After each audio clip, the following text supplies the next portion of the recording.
తెలంగాణలో ప్రజాస్వామ్యం ఉందా లేదా, ఉంటే ప్రమాదంలో పడ్డదా? నియంతల మానసిక స్థితి లోపల ఈరోజు తెలంగాణ లోపల అధికారం చెలాయిస్తుంది. ఇంతకుముందు కప్పల ప్రసాద్ గారు చెప్పినట్టు మా అమ్మనే తెలంగాణ ఇచ్చిందని ఒకడంటుంటే మా అయ్యనే తెలంగాణ తెచ్చిందని ఇంకో పార్టీ అంటుంది. కాంగ్రెస్ పార్టీ ఏమో సోనియమ్మనే తెలంగాణ, అమ్మ లేకపోతే తెలంగాణ లేదు, మా అయ్య లేకపోతే తెలంగాణ ఎట్లొచ్చిందని బీఆర్ఎస్ పార్టీ అంటుంది. ఈ రెండిటి భావజాలం లోపల సకల జనులు ప్రజాస్వామిక ఉద్యమం అనేటువంటిది మరుగున పడేసారు.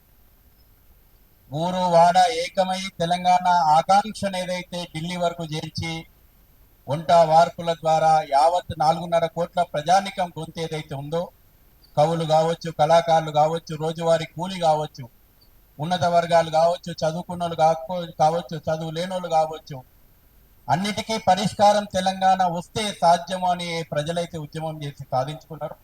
తర్వాత ఏమైంది ఈ రోజున తెలంగాణ అనేటువంటిది ప్రశ్నార్థకం.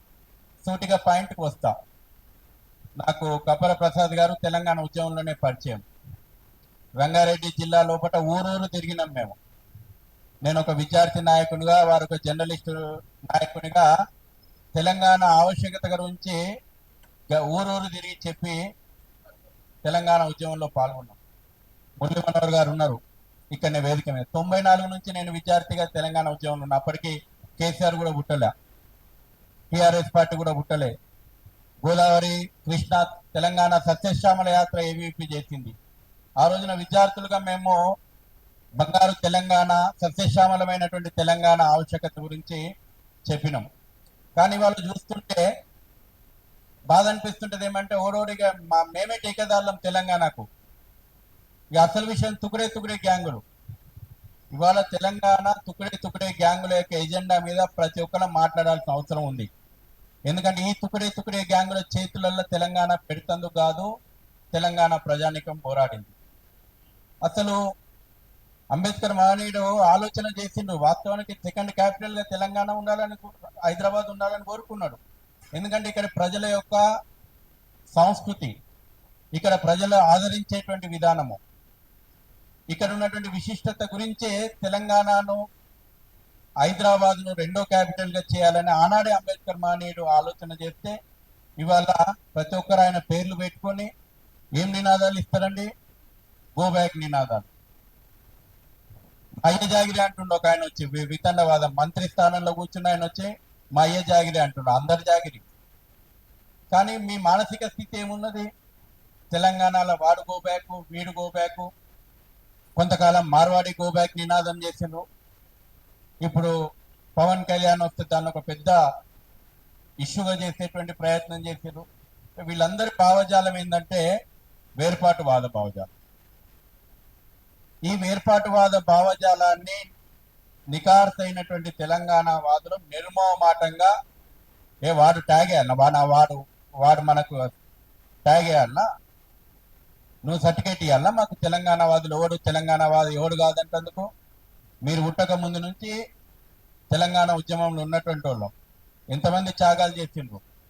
ఈ వేర్పాటువాదం ఎట్లుంటుందంటే నేను చాలా స్పష్టంగా చెప్తా. ఇది హిందుత్వాన్ని వ్యతిరేకించేటువంటి వేర్పాటువాదం, జాతీయవాదాన్ని వ్యతిరేకించేటువంటి వేర్పాటువాదం. ఇవాళ ఒక పవన్ కళ్యాణ్ వ్యతిరేకించారు అంటే వీళ్ళ పుట్టుకనే వేర్పాటువాద పుట్టుక, వ్యతిరేకించేటువంటి వాళ్ళను. మీకు బాగా గుర్తుంటుంది, మిలియన్ మార్చ్ అయినప్పుడు 17 విగ్రహాలు కలిగినాయి ట్యాంక్ బండి మీద. ఈ యొక్క జాతీయవాదాన్ని వ్యతిరేకించేటువంటి వేర్పాటువాదులు తెలంగాణ ఉద్యమంలో చేరి ట్యాంక్ బండి మీద మిలియన్ మార్చ్ పేరు మీద తెలంగాణ యావత్ వస్తే వాళ్ళ పైశాచిక ఆనందం చూపారు. శ్రీకృష్ణదేవరాయల విగ్రహం బలగొట్టిర్రు, అన్నమాచార్య విగ్రహం బలగొట్టిర్రు, ముల్ల విగ్రహం బలగొట్టిర్రు, వీరేశలింగం పంతుల విగ్రహం బలగొట్టిర్రు. మళ్ళీ కొన్ని విగ్రహాలు కనవలే వీళ్లకు.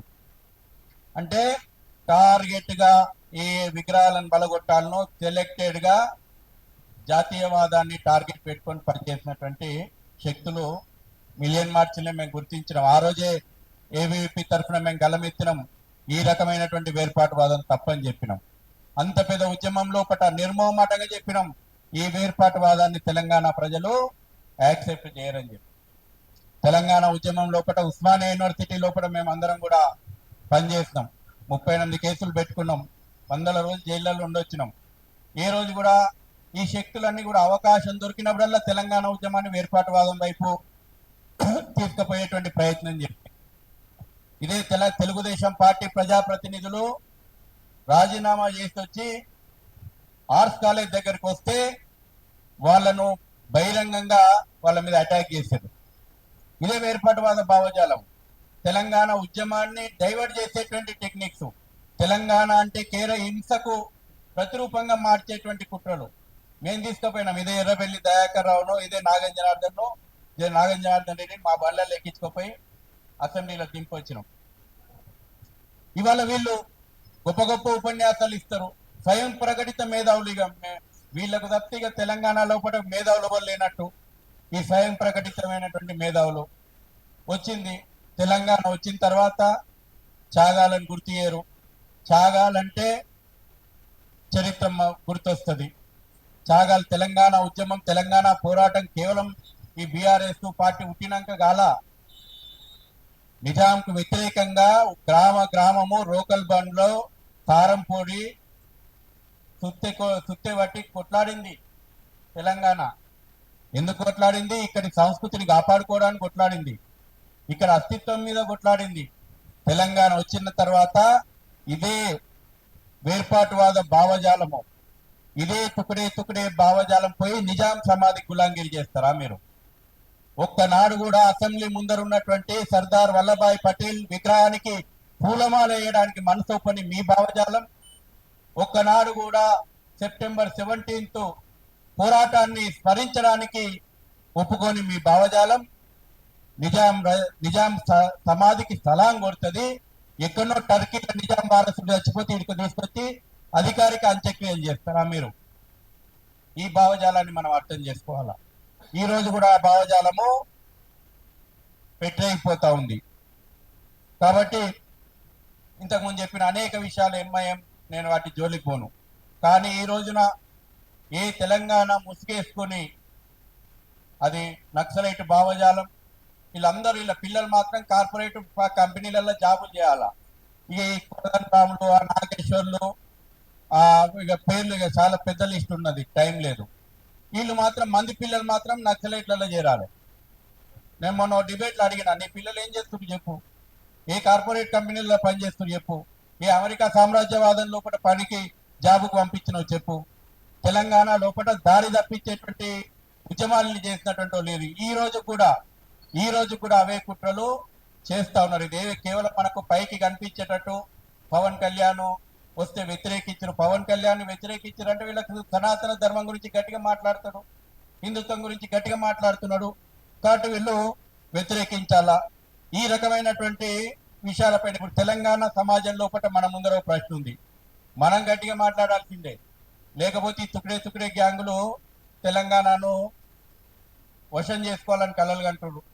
అరే ఓడోడిగా నీకు వీడేమన్నా స్టాంప్ వేసి ఇవ్వాలన్నా తెలంగాణకు, హైదరాబాద్కు రావాలంటే? వీడి భావజాలం ఎట్లయిపోయిందంటే వాళ్ళు ముఖ్యమంత్రిని, మంత్రులను, రాజ్యాంగాన్ని, వ్యవస్థలను ఇవేవి మాకు పట్టనట్టు మాదే తెలంగాణ అన్నట్టు మాట్లాడుతూ ఉన్నారు. తెలంగాణ ప్రజలు బలిదానాల చరిత్ర ఉంది, అవును. తెలంగాణ ప్రజలకు ఉద్యమాల చరిత్ర ఉంది, తెలంగాణ ప్రజలకు త్యాగాల చరిత్ర ఉంది. అదే సందర్భం లోపల యావత్ భారతదేశానికి అమ్మ ప్రేమను పంచేది కూడా తెలంగాణనే భాగ్యనగరమైనటువంటి విషయము ఈ యొక్క తుకడే గ్యాంగులకు నేను గుర్తు చేస్తా ఉన్నా. అవును, అంత ప్రేమ ఉంటే మరి ఎందుకు ఇవాళ సెక్రటరియట్ ముందర ఎందుకు కొత్త సెక్రటరియట్ కట్టుకున్నారు? దారుస్థలం నుంచి వచ్చిన అరబిక్ కల్చర్ గుర్తొచ్చింది కానీ కాకతీయ కల్చర్ మీకు గుర్తురాలా. సెక్రటరియట్ కట్టాలనుకున్నప్పుడు అరబిక్ కల్చర్ గుర్తొచ్చింది, దారుస్థలం నుంచి వచ్చినటువంటి స్ట్రక్చర్ గుర్తొచ్చింది. మరి సెక్రటరియట్ లో విగ్రహం పెట్టుకోవాలనుకున్నప్పుడు పివి నరసింహరావు గుర్తు రాలేదా మీకు? రాజీవ్ గాంధీ గుర్తొస్తాడు. ఇవాళ అనేక పథకాలకు తెలంగాణ పేర్లు పెట్టాల్సిన అవసరం లేదా? కాబట్టి మాట్లాడాల్సి వస్తే అన్ని మాట్లాడతాం. కాబట్టి ఒకటే విషయము, ఈ యొక్క తుకడే గ్యాంగుల ఎజెండా లోపల తెలంగాణ ప్రజలు పడొద్దు. రోహింగ్యా బంగ్లాదేశీయుల గురించి మాట్లాడరు. వానికి రేషన్ వచ్చి వస్తారు, వీళ్ళే షెల్టర్ జోన్లు ఏర్పాటు చేస్తారు. కానీ ఈ దేశంలో ఉన్నటువంటి మన తోటి పౌరులను మాత్రం వ్యతిరేకించాలి. మీ పిచ్చి పరాకాష్ఠకు చేరింది. ఈ పిచ్చిని తెలంగాణ స్వాగతించదు. ఇప్పటికైనా ఈ స్వయం ప్రకటిత మేధావులకు కానీ ఈ యొక్క ఠేకేదారులకు కానీ జ్ఞానోదయం కలగాలి. లేకపోతే మాత్రం ఖచ్చితంగా మిమ్మల్ని రోడ్ల మీద ఉరికించి కొట్టే రోజులైతే ప్రజల చేతులకు ఎజెండా తీసుకుంటే మీ పిచ్చిని బుద్ధి చెప్పేటువంటి రోజులైతే వస్తాయి. ఎందుకంటే మరీ టూ మచ్ అయిపోయింది మీ వ్యవహారం. కాబట్టి ఈ యొక్క మంచి ప్రయత్నం, చర్చ మీరు అన్నారు, జిల్లాలో పెట్టాల్సిందే, ఓపెన్గా మాట్లాడాల్సిందే. ఓపెన్గా జాతీయ భావం, వాడు కలలు కన్నాడట, తెలంగాణ వస్తే ఇక్కడ హిందుత్వం పెరిగిపోతుంది, జాతీయ భావం పెరిగిపోతుంది అని వాడు ఓవైసీ కలలు కన్నాడట. నిజం చేస్తాం బిడ్డ, నిజం అవుతుంది అది. ఖచ్చితంగా నీ కళలు నిజమయ్యే రోజులు ఉన్నాయి. ఇక్కడ జాతీయవాదమే పుంజుకుంటది, ఇక్కడ హిందుత్వ జాతీయవాదమే రాబోయే రోజుల లోపల ఉంటది. నీ వేర్పాటువాదం, నీ రజాకార్ భావజాలం, నీ బొందలే మిగులుతాయి. చాలా బొందలు ఉన్నాయి ఇప్పటికే, ఇంకో బొందలు మిగులుతాయి.